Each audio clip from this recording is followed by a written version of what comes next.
Welcome back, everybody. We are going to be doing both sections 2.5 and 2.6. So, 2.5 we're doing transformations. Here we have most of our parent functions that we're going to be dealing with in this section. And so we have our line, our parabola, square root function, cubic function, the cubed root function, reciprocal function or our rational functions, and then absolute value functions. And so we're going to be talking about the basic transformations today. We're going to do a lot of examples of this in class, so we're just going to get the basics down, and then if you guys want to try out the examples before you come into class, go for it. Otherwise, we're going to be doing those in class. So for a vertical translation, that means that we're going to be moving either up or down. So if we have f of x plus b, that means that we're going to be shifted up b units, and then f of x minus b is when we're shift down b units. So vertical translation is exactly what it looks like. If it's positive, you go up, negative, you go down. Now, for horizontal translations, it's kind of the opposite of what you think. So if we have f of x plus d, we're actually going to shift left d units. And if it's f of x minus d, we're going to be shifting right d units. So again, we're going to skip example 1 for now. We are going to do this in class. And so then for reflections, if we're reflecting it over the x-axis, what this means is that we're going to make our new f of x the opposite of our original function. And the way that we get this is we switch the signs of our y values.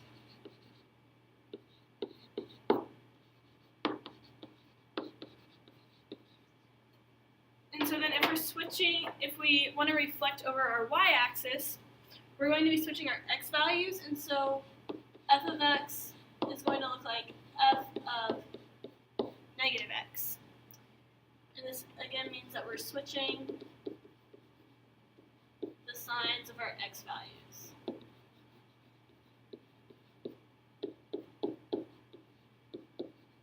We'll go over some examples of this in class, as well as example 2.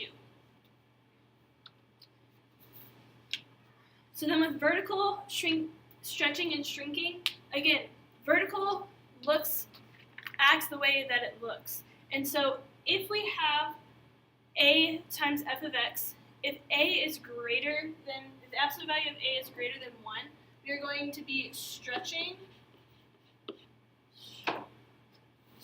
vertically.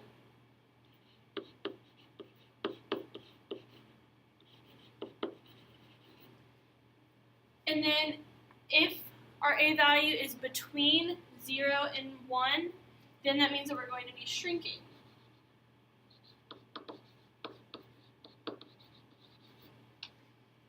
And so just to note, both of these have the absolute value of a.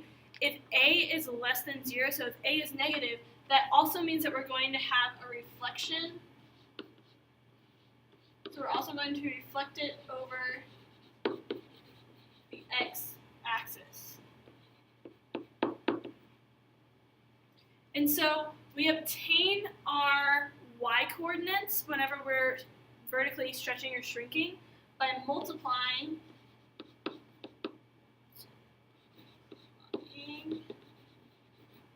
the original y values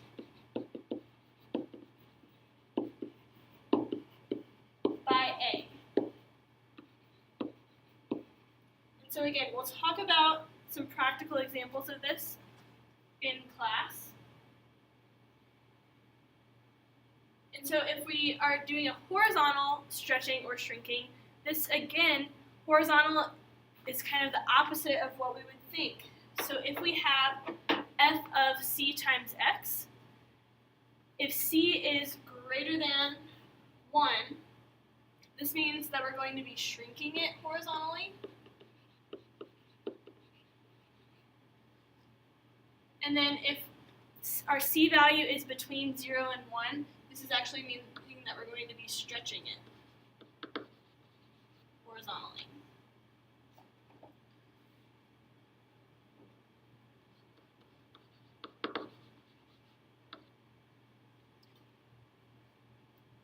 And if our C value is negative, that means that we're going to, in addition to the stretch and the shrink, it'll be a reflecting over the y-axis. And we obtain our x-coordinates by, again, it's the opposite of what we think, so we're going to actually be dividing it. Dividing the original x values by c. And so we will do both example 3 and 4 in class, so that way you guys can see all of these transformations happening. So we're going to go on to section 2.6. So this is with variation and applications.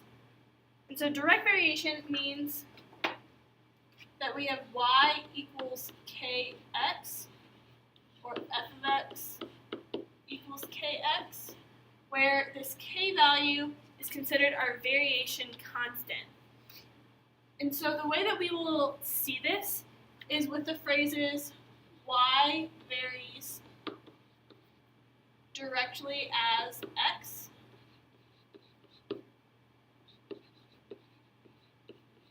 there will be more in that line, but if it's varying directly, that means that we're just multiplying. Or we could also see it written as y is directly proportional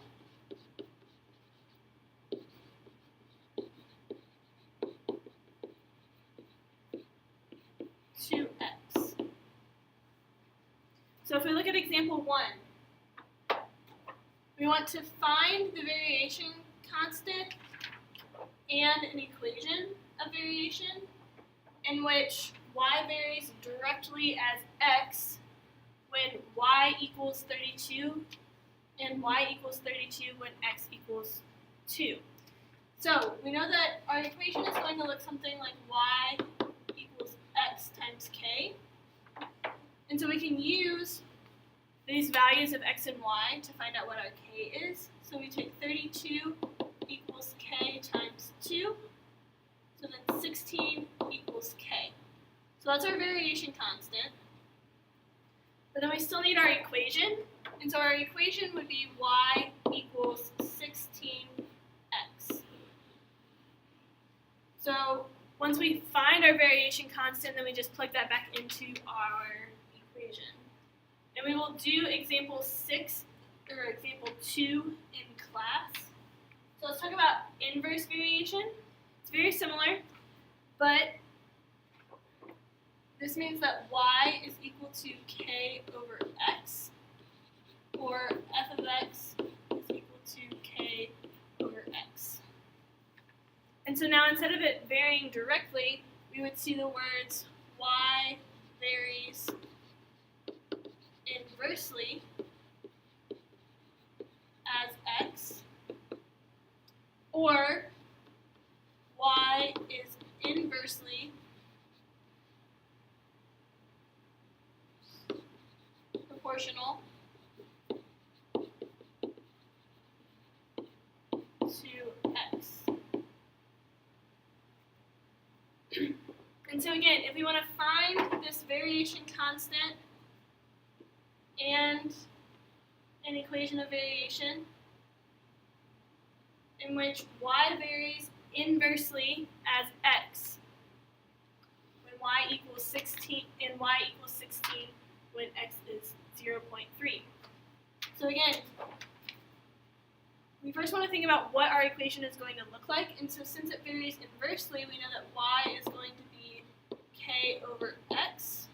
And so we use our points of y equals 16 and x equals 0.3. So 16 equals k over 0.3. Then we would multiply both sides by 0.3.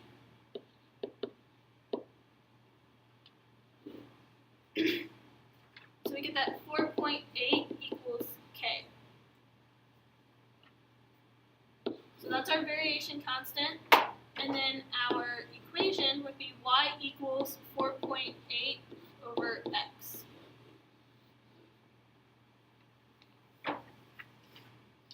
And then we will go through example 4 in class. And so then the combination of variations, I'm just going to tell you guys what these will look like, and then we'll finish out the rest of 2.6 in class. So if we have that y varies directly as the nth power of x, again, this directly means that we're multiplying. So this is going to be y equals k, but then x to the nth power. And similarly, if we have y varies inversely with the nth power of x, that will be y equals k over x to the nth power. And then if we have that y varies jointly as x and z, that just means that we're going to tack on z with our regular direct variation. So this is going to be y equals k x z.